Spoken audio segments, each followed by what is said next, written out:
With your Cougars Rewind, I'm Stephen Williams. It was another busy weekend for Columbus State athletics as the baseball and softball teams headed off to Florida, basketball traveled to Dahlonega, and men's and women's tennis hosted home matches. Lady Cougar softball hit the road Thursday for Clearwater, Florida, and the Eckerd College Spring Invitational. In their opening game on Friday, two of the top pitchers in the country went head-to-head as CSU took on 8th-ranked Tampa.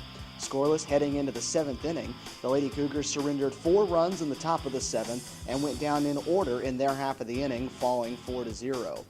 In the second half of the doubleheader, Columbus State took on St. Leo, trying to exact revenge for a 5-0 loss to the Lions 1 week prior. CSU jumped on the board first in the 3rd inning as Corey Waugh hit her 3rd home run of the season, this one a solo shot. The Lions were shut out through the first 6 innings, but a bases-loaded single with 2 outs in the 7th tied the game at 1 and sent it into extra innings.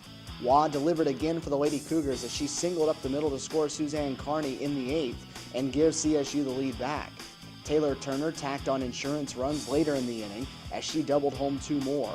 Kristen Carr slammed the door shut in the bottom of the 8th and gave CSU the 4-1 win. Saturday, the Lady Cougars opened the day against Eckerd. It was all Columbus State from the start as they scored 3 runs in the top of the 1st inning. The Lady Cougars tacked on 2 more in the 2nd and 3 more in the 3rd. Kristen Carr hit her first collegiate home run, a solo shot, in the 3rd inning to extend the CSU lead. After allowing a run in the 4th, CSU added 4 more runs in the 5th inning, including a 2-run double by Casey Googe. With the margin at 12-1, Carr retired the side in the bottom of the 5th to invoke the mercy rule and give Columbus State the win. Next up for CSU was Barry. The Bucks scored a run in each of the first 2 innings, and it would be all they would need as the Lady Cougar bats struggled. Columbus State managed just 3 hits for the game, all coming off the bat of Taylor Turner, who finished 3 for 3. Barry won the game 2-0. The final game of the weekend came Sunday against Nova Southeastern. CSU jumped out to an early lead, scoring 2 runs in each of the first 2 innings. Casey Googe drove home 2 on a 2nd inning single. The Sharks answered right back, though, scoring 4 runs in the top of the 3rd to take a 5-4 lead. In the bottom half, Kristen Carr singled home Bree Nolan to tie the game at 5 apiece. Then the scoring stopped as both teams failed to score in the 4th, 5th, and 6th innings. In the bottom of the 7th, the dramatics were set as Carr homered for the 2nd time in as many days. This one a walk-off, giving CSU a 6-5 win. The Lady Cougars finished the weekend 3-2 and are now 6-3 overall.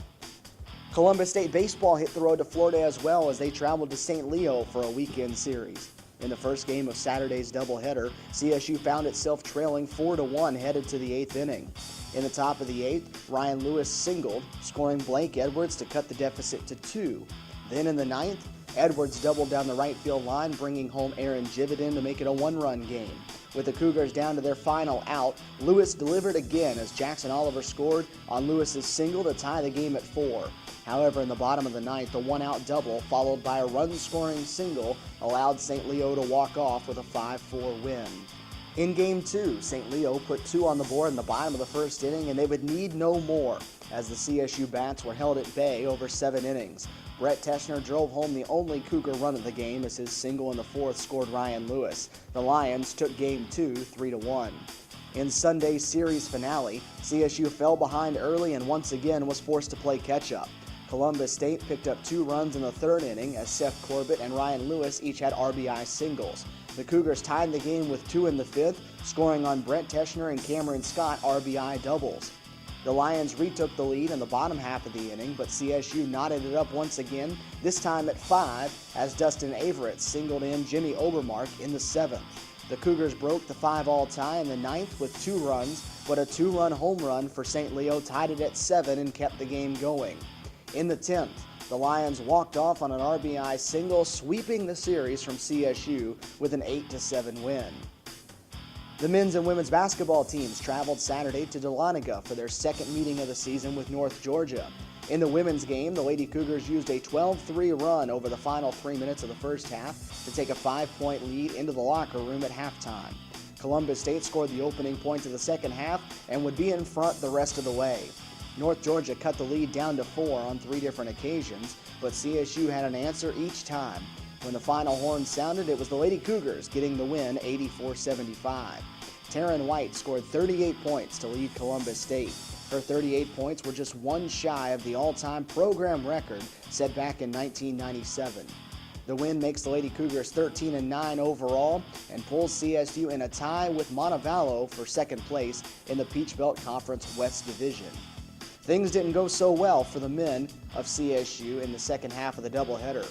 North Georgia used a 15-2 run midway through the first half to open up a 14-point lead, and the Cougars would never get closer than 11 at any point the rest of the way. The Saints led by 16 at halftime and added on from there, winning 91-64. Idell Bell led CSU with 24 points, including 7 three-point makes. He ended up the game 1 point shy of his career high established back on January 26th against Georgia Southwestern. The Cougars have now lost 3 in a row and are 10-12 overall.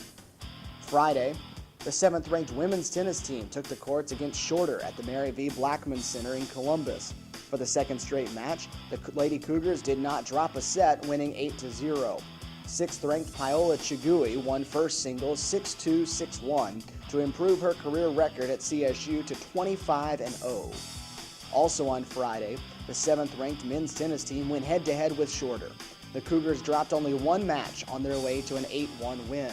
Quentin Rainier led CSU, winning his match in first singles 6-4, 7-5.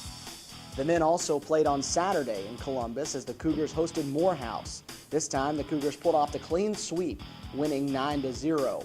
25th-ranked Marco Almarin played first singles for Columbus State, winning his match 6-2, 6-4. Today, Columbus State men's golf kicks off the spring portion of its schedule in Lakeland, Florida at the Matlock Invitational.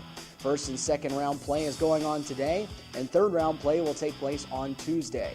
Remember, you can keep track of everything Columbus State Athletics on Facebook at www.facebook.com/CSU Cougars and on Twitter by following @CSU Cougars.